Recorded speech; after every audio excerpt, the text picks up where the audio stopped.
अस्सलामुअलैकुम दोस्तों, आज का हमारा यूट्यूब का जो लेक्चर है उसका लेक्चर का नाम है Newton second law.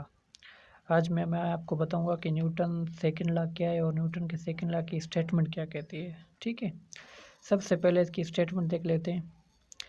The acceleration produce in a body is directly proportion to the applied force and inversely proportion to the mass of the body.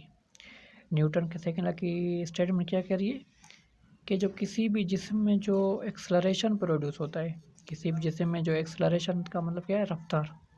किसी भी जिस्म में जो एक्सलरेशन प्रोड्यूस होता है वो डायरेक्टली प्रोपोर्शनल होता है टू द अप्लाइड फोर्स के। मतलब किसी भी जिस्म में जो एक्सलरेशन या रफ्तार प्रोड्यूस होती है वो किसके डायरेक्टली प्रोपोर्शनल होता है, रफ्तार फोर्स के।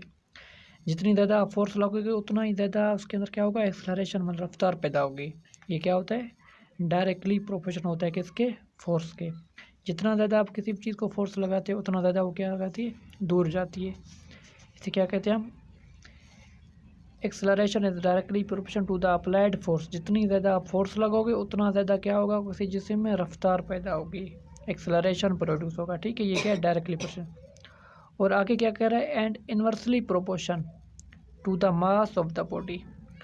कह रहा है कि inversely proportional to the mass of the body, मतलब जितना ज़्यादा उस बॉडी का मास होगा एक्सलरेशन उतना ही कम प्रोड्यूस होगा। ये क्या इनवर्सली प्रोपोर्शन है।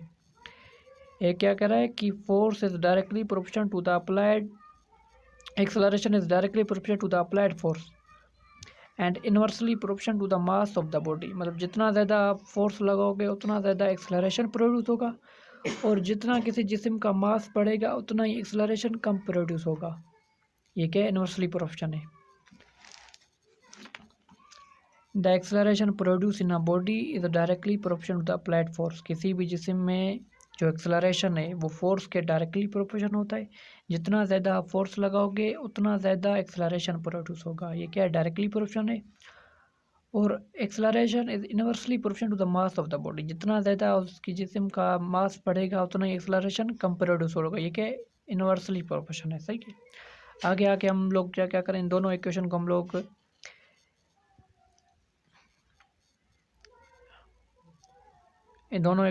क्या करते हैं, कंबाइन करते हैं। ठीक है, अब एक्सलरेशन है, प्रोपोर्शनल की अलामत को हटाते हैं तो इक्वलिटी की अलामत आ जाती है।